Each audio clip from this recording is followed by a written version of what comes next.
It's time to take massive action. It's Grateful Monday, and ladies, how's your hair? Welcome to the Hopefulist, a daily talk show hosted by veteran broadcaster Wendy McClure. Join Wendy each day as she shares her life lessons that transformed her from perpetual pessimist to the ultimate hopefulist. The perfect morning show to get you caught up on the day's top stories while sharing insights that will lead to positive transformation and bring out the hopefulist in you. For more inspiration, visit hopefulist.com. And now, here's your host and hopefulist, Wendy McClure. Hello, and here we are again, another Monday. Today, April 20th, 2020. Hey, it's April 20th, 2020. Day 218 of Gotta Get on Ellen. Since it is Monday, it is Grateful Monday. If you're not familiar, this is the day when I go through and tell you about a few select items in my own personal gratitude journal to show you how easy it is and give you some examples of what you could be finding in your everyday life to be grateful for. So, some of the things that I was grateful for this week. We got a new heat lamp for the porch. Weather has not been cooperating, in my opinion. So, very excited to still be able to sit out on the porch and not freeze our little tuchus off.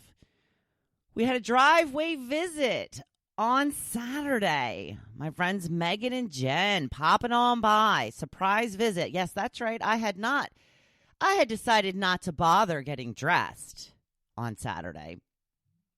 Because why? Why would I have to? Nobody sees me. Just me and my husband. Did not expect the surprise driveway visit. It was very nice, though. They came by, hung out in the driveway, chatted with us for quite a bit.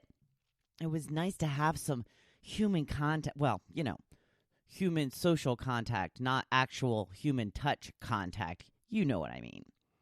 What else were we grateful for this week? My neighbor made some banana bread and sent that over for Joe and I to enjoy. We had that for dessert on Saturday night.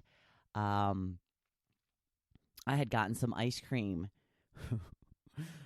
for Joe. Well, for the both of us. I got a flavor that we both like. And so we were playing some cards Saturday night, and I said, well, do you want some dessert?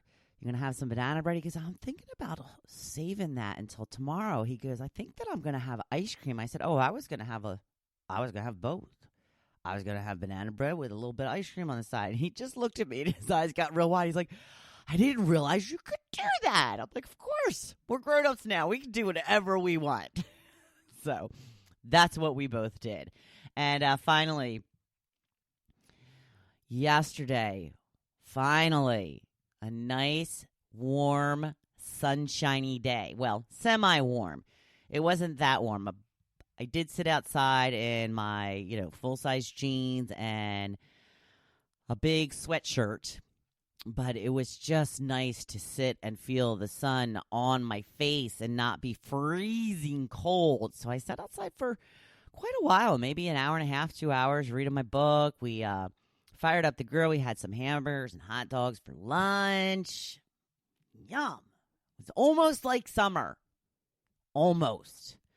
So that's as easy as you can get when it comes to a gratitude journal. Just simple things. We're just looking for simple things to help make us enjoy and appreciate each and every day.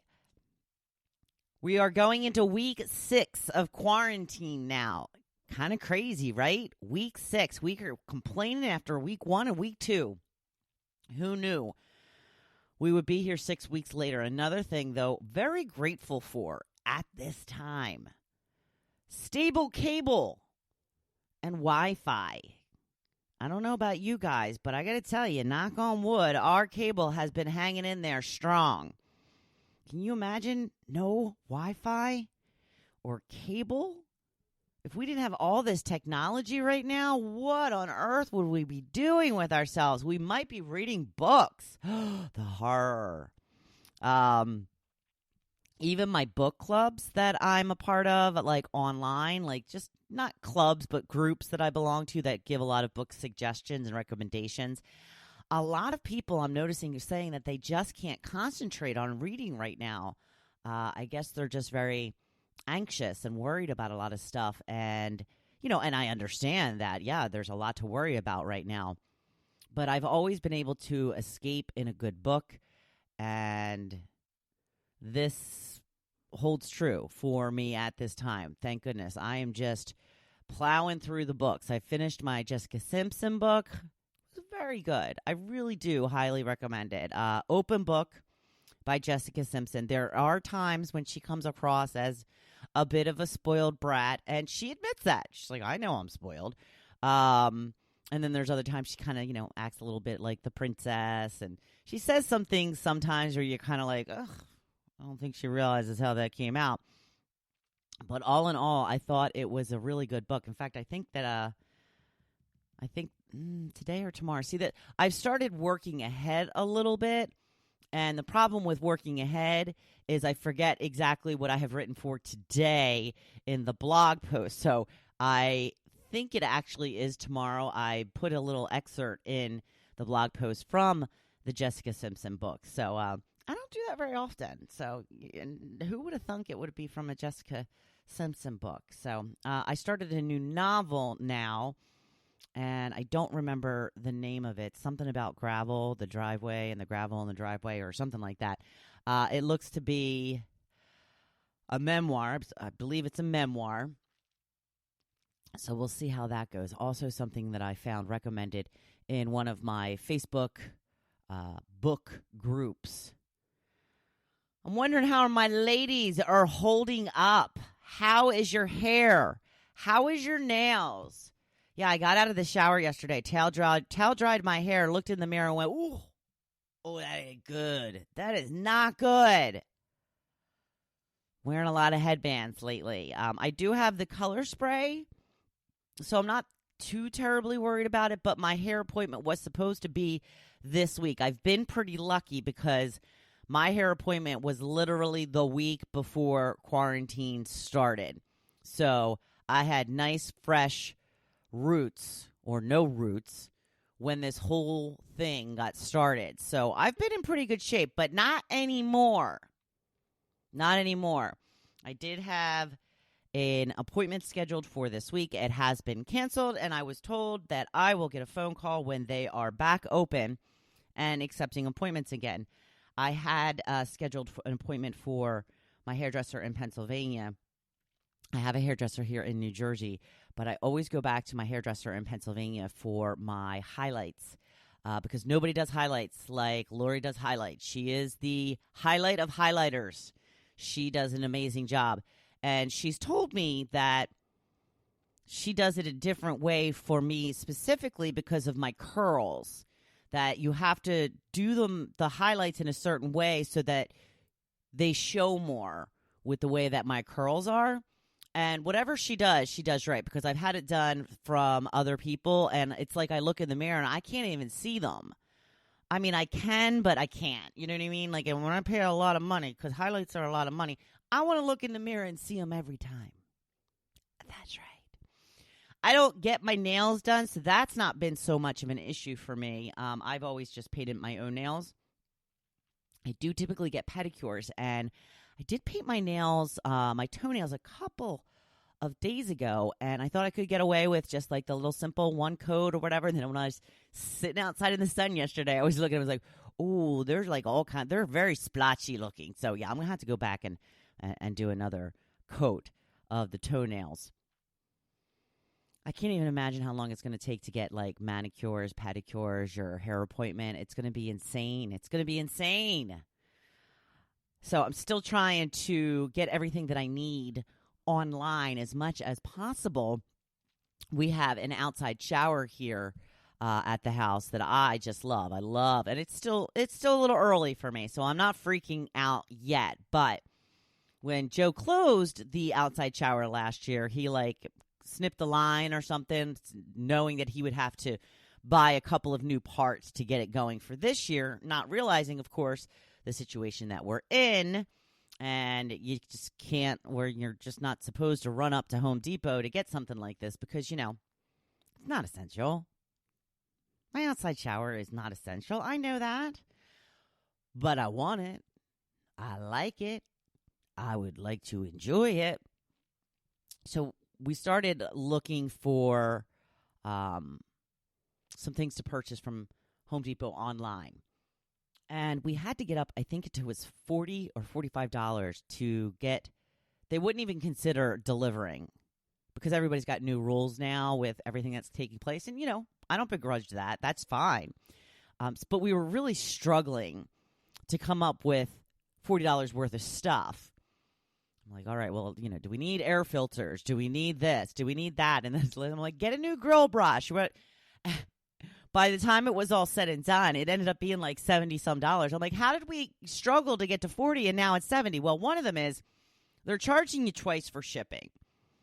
If, you get up to the $40, they will take the standard $5.99 shipping charge off. But what they're doing now is you have to click one or the other, one being express delivery or expedited delivery. And the express was $15 and the expedited was $9. I don't need these things in a couple of days. I can wait a week. Not a huge deal, but regular shipping does not appear to be an option. At least it wasn't for us. So again, we're paying a little bit more for some certain stuff right now. I'm trying to order stuff from Amazon that I would normally get at, say, Walmart or what have you. We just ordered some. I ordered some razors, and we got some deodorant for Joe, and, just the stuff that we would normally buy in a store, we're now getting from Amazon. And I did feel a little guilty about ordering online and putting the delivery drivers out there. But I've kind of gotten over that now because Amazon is hiring like crazy. So, people still need to work.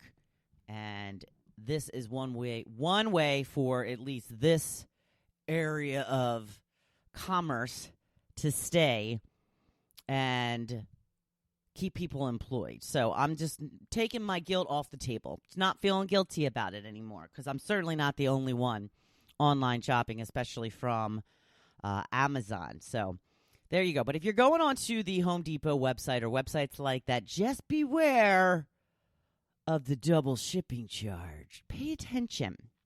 Just pay attention a little bit. So speaking of getting some things that, we would normally just walk into a store for, as I was sitting outside yesterday, I put on my sunglasses. Now, I have a pair of prescription sunglasses that I purchased last year that I love, love, love.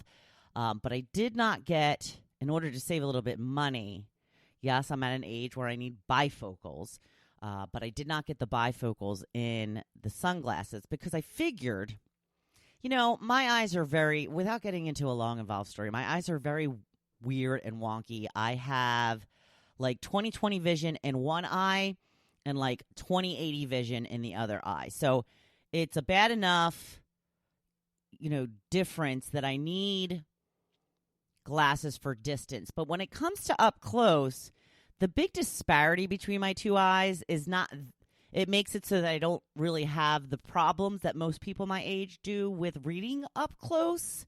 So when I read, I typically just take my glasses off. That is the most comfortable. When I'm sitting in front of a computer, I usually don't have my glasses on because I'm close enough. And in fact, when I have my bifocals on, it usually is blurry. So again, I just take them off. So I figured when I got the sunglasses, I wouldn't get the bifocals because if I am out in the sun reading, I'm just not going to wear those prescription sunglasses. I'm going to wear regular sunglasses to read. And if I'm going to be out in the boat or something, then I can wear my prescription sunglasses. Because, even though I take my glasses off to read, I get the bifocals because of things like when I'm in the car. If I don't have the bifocals when I'm in the car, I can see distance, but then I can't see anything right around me in the car because once I put the glasses on, then that kind of puts the farsightedness into effect.